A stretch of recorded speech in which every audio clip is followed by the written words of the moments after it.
Hello दोस्तों, welcome back to my channel. और आज मैं जिस मूवी को एक्सप्लेन करने वाली हूँ उसका नाम है शेल्बी ओक्स। ये हॉरर मिस्ट्री मूवी 2025 में रिलीज हुई थी और अगर हम इसकी रेटिंग्स की बात करें तो इसकी IMDb rating 5.4 stars out of 10 है। तो दोस्तों, अगर आपको मेरा मूवी एक्सप्लेनेशन वीडियो पसंद आए तो प्लीज से मेरी वीडियो को लाइक और मेरे चैनल को सब्सक्राइब करके मुझे ऐसे ही सपोर्ट करते रहें। तो देर नहीं करते और बढ़ते अपनी मूवी एक्सप्लेनेशन की ओर।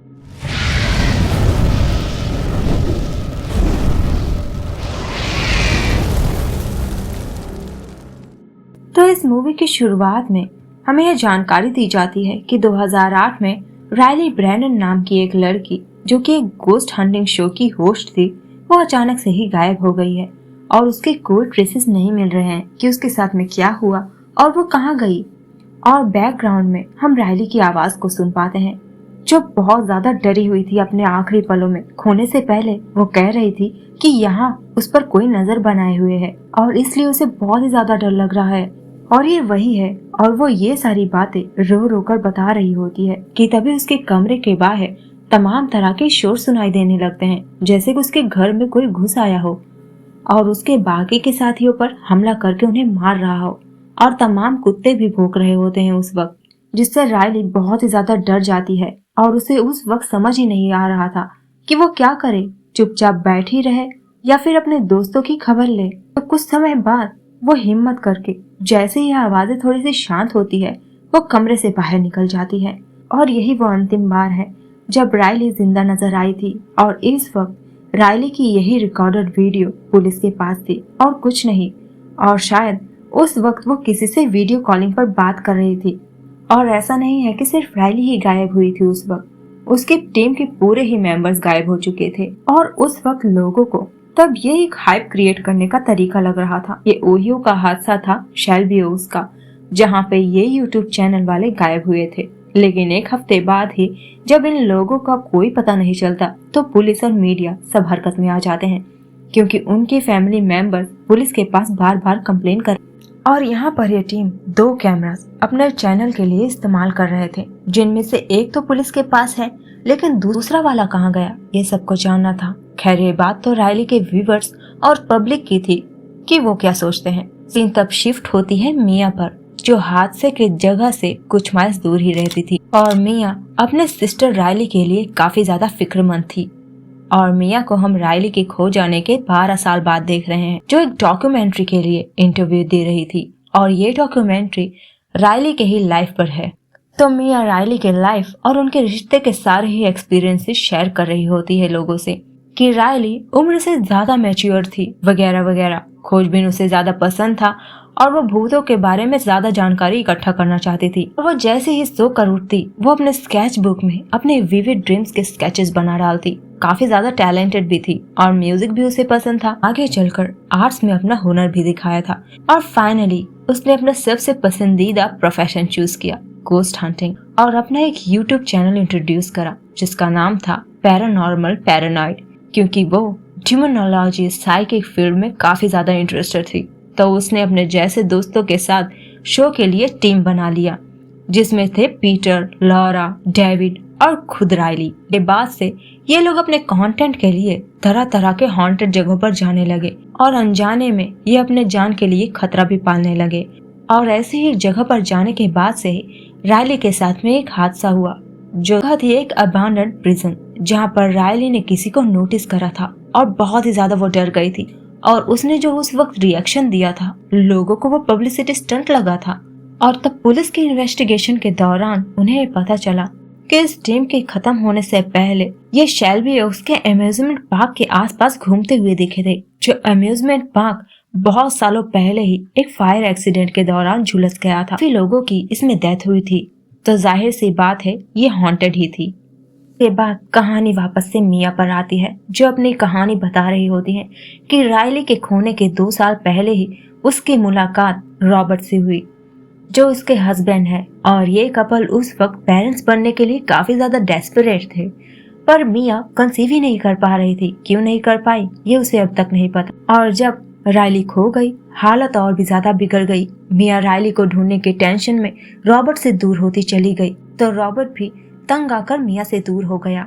और जब इंटरव्यूअर अपने डॉक्यूमेंट्री के लिए रॉबर्ट को कॉल करती है, वो इंटरव्यू के लिए सख्त मना कर देता है। जिसके बाद हमें पास्ट का एक सीन दिखाया जाता है जहां पर हम एक आदमी के डरी हुई आवाज को सुन पाते हैं जो इमरजेंसी नंबर पर कॉल करके पुलिस को यह जानकारी दे रहा था कि ये लोग पता नहीं कैसे मेरे घर में घुस आए और इन सभी के मर्डर हो चुके हैं। और दोस्तों, ये और कोई नहीं, रायली की टीम मेंबर्स थे जिनकी लाशें किसी के अबैंडन्ड घर में थे और उस घर के दरवाजे पर उन्हीं के खून से कुछ सैटेनिक सिंबल्स बनाए गए थे जिसमें टैरियन लिखा हुआ था, जो पेगन से रिलेटेड हो सकता है, ऐसा इंटरनेट पर लोगों को लगने लगा। पर सबकी कम से कम लाशें मिल गई, लेकिन रायली तब भी नहीं मिली थी। और अब प्रेजेंट में 12 साल हो चुके हैं, लेकिन तब भी मिया हार नहीं मान रही थी। उसे लग रहा था कि रायली जिंदा है और अब इनकी लाशें मिलने के बाद यह मुहिम बन चुका था कि रायली को कौन ले गया। और जो वीडियो टेप इस वक्त पुलिस ने जारी किए थे उसमें कुछ ऐसी चीजें थी जिससे कि इन्वेस्टिगेशन करने वाले डिटेक्टिव के भी रोंगटे खड़े हो गए थे। उसने उस टेप को पहले तो नहीं नोटिस किया, लेकिन जब 500 बार उस टेप को देखा डिटेक्टिव को उसमें किसी की परछाई दिखाई दी जो खिड़की से रायली पर नजर बनाए हुए था, ठीक उसी तरह से जैसे रायली बयां कर रही थी। और बाहर की खिड़की से झांकने वाले व्यक्ति ने तो दस्ताना पहना हुआ था। और मिया का भी यही कहना था कि रायली को बचपन से ही इतने ज्यादा बुरे नाइटमेयर्स आया करते थे कि वो रात में चीखने चिल्लाने लगती थी। कहती कि उसकी खिड़की के पास कोई खड़ा है, हालांकि वहाँ पर खड़े होने की जगह भी नहीं थी। और उस वक्त ना ही कभी मिया और उसके पेरेंट्स को कोई भी खिड़की के पास कभी नजर आया तो सिर्फ खिड़की के ग्लास पर एक क्रैक, जो चेंज कराने पर भी बार बार पड़ जाया करता था। उसकी वजह कोई नहीं जान पाया।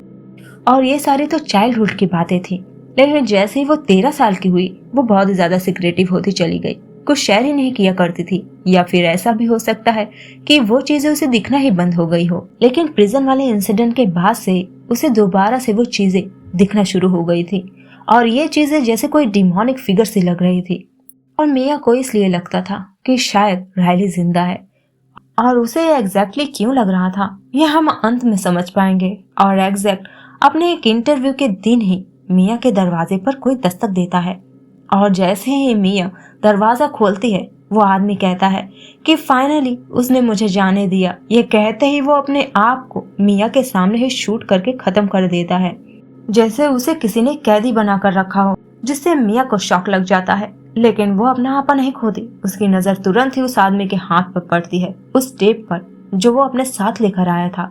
और वो टेप और भी मिया की नजर खींचता है क्योंकि उस पर शेल्बी ओक्स लिखा हुआ था। ये बात वो पुलिस को नहीं बताती और चुपके से उसके हाथों से वो टेप अपने पास छुपा लेती है क्योंकि वो खुद से ही छानबीन करना चाहती थी। और इस शॉकिंग हादसे के बाद मिया काफी ज्यादा अकेली पड़ चुकी थी। उसका हस्बैंड उसके सपोर्ट के लिए उसके पास आकर रहने लगता, लेकिन मिया फिर भी मौका निकालकर उस टेप को प्ले करके अकेले में जाकर देखती है, जिसमें मिया रायली को दोबारा से देख पाती है। और ये टेप शायद उसी कैमरे का था जो चोरी हो गया था और पुलिस को नहीं मिला। शायद जिस आदमी ने मिया के सामने सुसाइड करा था उसी ने रायली को किडनैप करा हो, इसलिए तो कैमरे का टेप उसके पास है। उसके रिकॉर्डिंग में रायली शेल्बी ओक्स के हॉन्टेड अम्यूजमेंट पार्क को एक्सप्लोर कर रही थी, जहां उसकी मॉम बचपन में आया करती थी। और ये लोग जब शूट के दौरान एक कॉटेज में रहने के लिए रुके उस दिन कोई बार बार इनके खिड़की के बाहर से इन्हें ताड़ रहा था।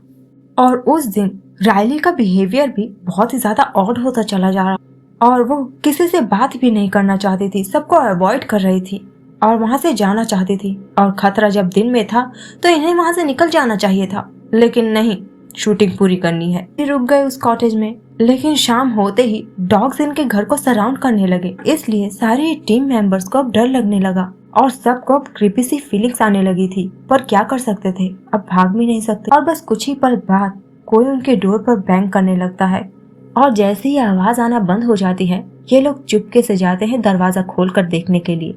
और तभी वो स्ट्रेंजर वहीं पर था और तुरंत इन पर हमला कर देता है वो, और एक एक करके सबको बड़ी बेरहमी से खत्म कर डालता है बिना किसी हथियार के ही।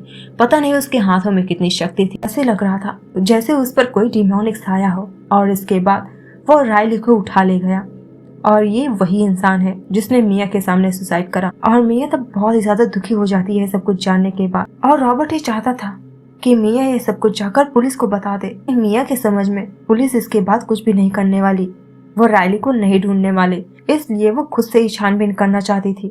और तब दूसरे ही दिन वो उस आदमी का हिस्ट्री पता करने के लिए पुलिस के पास जाती है, जो उन्हें बताते हैं कि इस आदमी का नाम विल्सन माइल्स है और ये आदमी उसी प्रिजन में था जहां पर विजिट करने के बाद रायली का दिमाग खराब हुआ। मिया और कुछ नहीं पूछती उनसे और घर लौट आती है, क्योंकि पुलिस रायली को तो ढूंढने से रही, तो हिम्मत करके वो खुद से ही रिसर्च करने के लिए विल्सन के बारे में पता करने के लिए जाती है, ताकि उसे और क्लैरिटी मिले।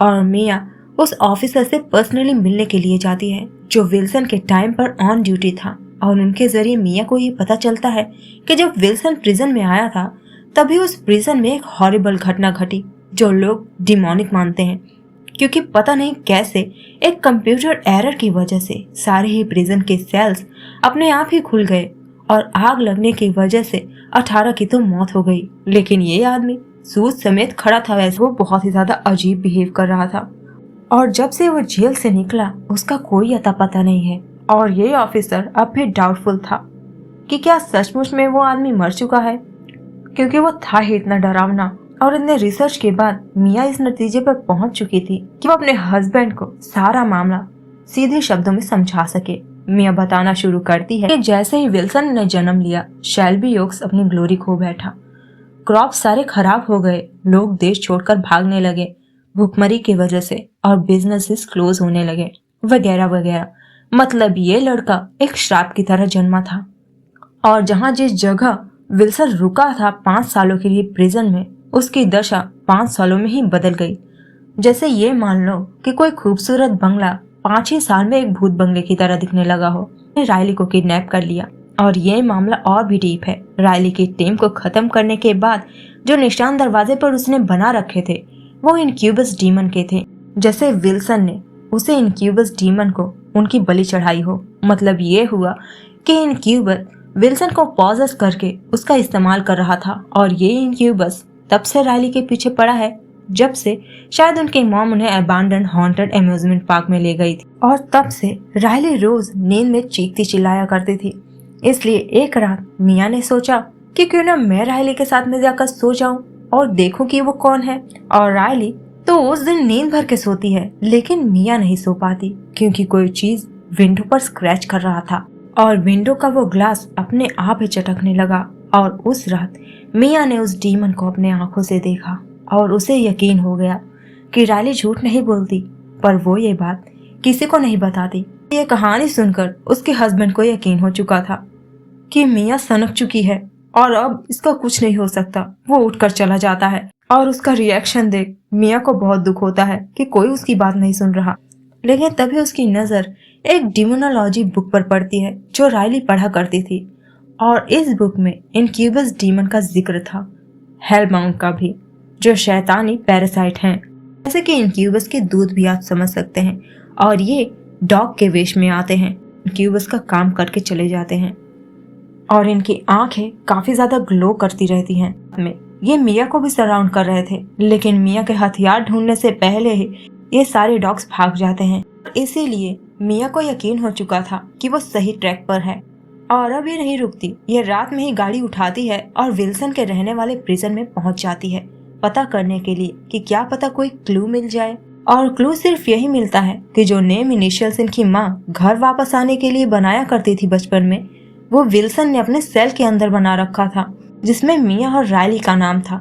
और विल्सन ने इनक्यूबस का सैटेनिक साइन भी बना रखा था। शायद वो डीमन अब भी वहीं पर था, क्योंकि हेलबाउंड मतलब वो डॉग मिया को वहां से भगा देता है, और तब डर के मारे मिया तब वापस लौटने का फैसला करती है। लेकिन रात में ये घर नहीं जाती, ये जाती है उसी अम्यूजमेंट पार्क में, जहाँ पर वापस से वही ग्लोइंग आइज वाले हेलबाउंड मिल जाते हैं, जो चाहते थे कि मिया अपने डेस्टिनेशन तक पहुंचे, जहां वो डीमन उसे पहुंचाना चाहता था। मिया बिना कुछ सोचे समझे उन्हें फॉलो करने लगती है पागलों की तरह, और फॉलो करते करते वो एक कॉटेज तक पहुंच जाती है, जिस घर के सराउंडिंग में लकड़ियों से बने हुए इनक्यूबस के सैटेनिक सिंबल गड़े हुए थे। मिया जब ये सब कुछ देख ही रही होती है कि तभी एक ओल्ड लेडी मिया को आवाज लगाती है, जो उस कॉटेज की ओनर थी। मिया तब उसके बुलाने पर उसके घर के अंदर चली जाती है, क्योंकि उसे पता करना था कि क्या पता रायली की कोई क्लू मिल जाए। और जब मिया उससे पूछती है कि क्या तुम यहाँ पर अकेली रहती हो, तो नॉर्मा कहती है कि नहीं, मैं तो अपने बेटे के साथ में रहती थी। और जैसे ही मिया राइली की पिक्चर उन्हें दिखाती है और कहती है कि क्या तुम इसे जानती हो, तो वो कहती है कि इसने उसे कभी नहीं देखा। मिया को और भी ज्यादा झटका लग जाता है जब वो वहाँ पर नॉर्मा के बेटे की फोटो देखती है, जो निकला खुद विल्सन, मतलब विल्सन की माँ थी नॉर्मा। और ऐसे लग रहा था कि जैसे ये कोई घर नहीं है, कोई भूत बंगला है या फिर कोई कबाड़ खाना, क्योंकि इतनी ज्यादा गंदगी तो कोई घर में रख नहीं सकता। और कहते हैं ना, क्लैनिनेस इज नेक्स्ट टू गॉडलीनेस, साफ सफाई में ईश्वर का वास होता है और गंदगी में शैतान का। नॉर्मा के हटते ही मिया खतरे का अंदेशा देख तुरंत ही पुलिस को कॉल कर देती है और नॉर्मा के घर में राइली की तलाश करने लगती है, जहां उसके हाथ एक फोटो एल्बम लग जाता है। उसे पता चल जाता है कि विल्सन ने राइली को किडनैप करके उसका बहुत शोषण करा था। सैटेनिकली विल्सन ने राइली से शादी भी करी, लगातार सेक्सुअली उसे हरास करके उसे कंसीव कराने की कोशिश करी। और राइली का इस दौरान बहुत सारे मिसकैरेजेस भी हुए, शायद वीकनेस की वजह से। और विल्सन ने तब उसके सारे ही फीटस को गार्डन में ही बरी कर दिया, जिस पर वो सैटेनिक सिंबल्स गड़े हुए थे। तब अपनी बहन की दुर्दशा जान मिया को बहुत गुस्सा आ जाता है। और जाहिर सी बात है कि वो फोटोज विल्सन ने तो नहीं खींचे थे, तो जरूर इसमें विल्सन की माँ नॉर्मा का भी हाथ है। और नॉर्मा का ये प्लान था कि वो हट जाएगी और मिया अपने आप से ही चीजें को डिस्कवर कर लेगी। और वो उस वक्त मिया के पीछे ही खड़ी थी। मिया को जैसे ही नॉर्मा की आहट महसूस होती है, मिया नॉर्मा से गुस्से में पूछने लगती है कि राइली कहाँ है। तो नॉर्मा उसे बताने के बजाय अपना राग अलापने लगती है कि वो काफी ज्यादा लकी है, वो चुनी गई है ठीक उसी की तरह, और वो भी स्ट्रांग है क्योंकि नॉर्मा ने भी एक शैतान को ही जन्मा था, इसलिए वो प्रोसीजर जारी रखना चाहती थी शैतान के वंश को आगे बढ़ाने के लिए। जब वो देखती है कि मिया काफी ज्यादा एग्रेसिव होती जा रही है, तो वो सीधा बेसमेंट के दरवाजे को खोल देती है कि चलो मैं दिखाती हूँ तुम्हें कि राइली कहाँ है। और वो तब मिया से कहती है कि वो उसे फॉलो करे। मिया इसका भरोसा भी तो नहीं कर सकती थी, इसलिए वो एक अवजार को अपने साथ में लेकर जाती है अपने सेफ्टी के लिए। तब नॉर्मा अंदर जाकर गायब हो जाती है, लेकिन फिर भी मिया राइली को ढूंढ निकालती है, जो एक केज में बंद करके रखी गई थी और चाबी केज के ठीक बाहर टांगी हुई थी। और मिया जब उस वक्त राइली से मिलती है, वो काफी ज्यादा दुखी हो जाती है क्योंकि राइली को बहुत ही ज्यादा घटिया कंडीशन में रखा गया था। शायद उसे नहलाया धुलाया भी नहीं जा रहा था और उसे लगातार मारा पीटा जा रहा था। और जितनी बुरी चीजें उसके साथ में हुई थी, उस वजह से उसका दिमाग भी ठीक से काम नहीं कर रहा था। वो सदमे में थी और अपनी बहन को भी नहीं पहचान पा रही थी ठीक से। लेकिन कुछ पल बाद वो मिया को पहचान लेती है और मिया तब उसे वहां से आजाद करने में कामयाब हो गई। और जैसे ही वो बेसमेंट से राइली को लेकर भागने लगती है, नॉर्मा को पॉसेस करने वाले उस डीमन की शैडो हमें नजर आने लगती है। नॉर्मा की आईज भी ग्लो करने लगती है। मिया तब उसे देखते ही डर के मारे वहां से राइली को लेकर भागने लगती है कि कहीं वो उसे अंदर ही ना रोक ले, इसलिए वो बेसमेंट के दरवाजे को भी लॉक कर देती है। लेकिन राइली ऊपर पहुंचते ही खुद रुक जाती है और एक औजार लेकर अपना कोई अधूरा काम पूरा करने के लिए जाती है। लेकिन उनके उस जगह पर पहुंचने से पहले ही नॉर्मा बेसमेंट के दरवाजे को खोलकर बाहर आ चुकी थी, क्योंकि वो तो खुद डीमन का वेसल थी, तो उसे कोई नहीं रोक सकता। मिया अंदर का नजारा देख शॉक्ड रह गई, क्योंकि पालने में एक हेल्दी बेबी पड़ा था जिसे राइली ने जन्म दिया था। और राइली नहीं चाहती थी कि वो बच्चा जिए, वो उसे खत्म करना चाहती थी। लेकिन नॉर्मा उसे ऐसा नहीं करने देती और मिया भी ये नहीं चाहती थी, क्योंकि वो हमेशा से ही एक बच्चे के लिए तरस रही थी। और नॉर्मा तो उस डीमन से पॉसेस्ड थी। वो अपने हाथों के इशारों से राइली को हवा में टांग देती है और जमीन पर पटक देती है, जिससे राइली बिल्कुल बेबस हो जाती है और दोबारा उठ ही नहीं पाती। तब उसे संभालने लगती है मिया। और इस दौरान नॉर्मा जुटी हुई थी अपनी आखिरी रिचुअल करने में, जो था राइली के बेटे को अपने खून से नहलाना। और वह एन्चेंटिंग्स भी कर रही होती है साथ साथ। लेकिन कोई भी इंसान अगर हाथ के नसें काट कर लगातार खून बहाएगा तो उसकी मौत निश्चित है। तो एक हिसाब से नॉर्मा अपनी बलि चढ़ा रही थी उस डीमन के लिए, जिसकी वो वर्शिपर। और बेहोश होते होते भी वो सारे ही फोटोज पर अपना स्पेल डाल कर जाती है, जो उसने दीवारों पर चिपका रखे थे। और मिया भी ये सब कुछ देख रही थी कि उसकी फैमिली तो बचपन से ही उस डीमन का टारगेट था। और बेसिकली ये सब कुछ देखकर ये पता चलता है कि नॉर्मा ने उन पर वशीकरण कर रखा था। इसलिए रायली के सोचने समझने की शक्ति खत्म हो चुकी थी, इसलिए वो वहाँ से भाग नहीं पा रही थी। मिया के कोक को भी बांध रखा था शायद। मिया की शादी भी नहीं चल पा रही थी और अब नॉर्मा के डेथ के बाद भी मिया की बुद्धि बंधी ही रहेगी। तभी तो वो उस बच्चे को अपनाने के लिए इतनी उत्सुक है। पुलिस तब आई और फैसिलिटी में लेकर गई उन्हें, और तब धीरे धीरे न्यूज फैल गई रायली के मिलने की।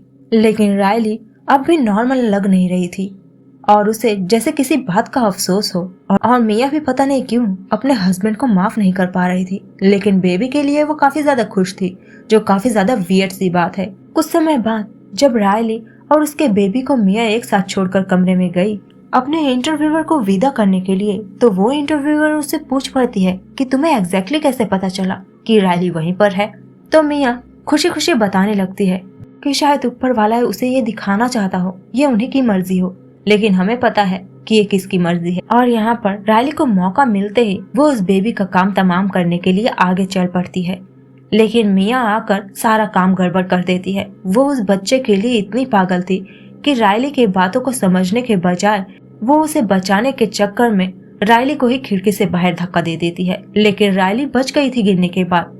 शायद वो डीमन इतने ज्यादा गुस्से में था कि उसने अपने पैरासिटिक डॉग्स से रायली को नोचवाकर खत्म करवा डाला। मैं रायली की ये दुर्दशा होते हुए देख रही थी, लेकिन वो कुछ कर नहीं पाई उसे बचाने के लिए, क्योंकि वो तो हमेशा से ही उस डीमन के वश में थी। ठीक उस दिन से जब से वो रायली के कमरे में आकर बचपन में लेटी थी और खिड़की से उसने उस डीमन को साफ साफ देखा था, और ठीक उसी दिन से वो डीमन की चूजन वन बन गई, क्योंकि शायद वो डीमन यही चाहता था कि रायली उसके अंश को जन्म दे और मिया उसे पाले, और वो कामयाब भी रहा। और तब जैसे ही वो डीमन पीछे से आकर मिया के ऊपर हाथ रखता है, मिया की आंखें ग्लो करने लगती है और मिया तब उसे देखते ही डर के मारे चिल्लाने लगती है। और इसी के साथ ये मूवी यहीं पर एंड हो जाती है। तो मिलते हैं नेक्स्ट वीडियो में, तब तक के लिए good bye, take care and thanks for watching.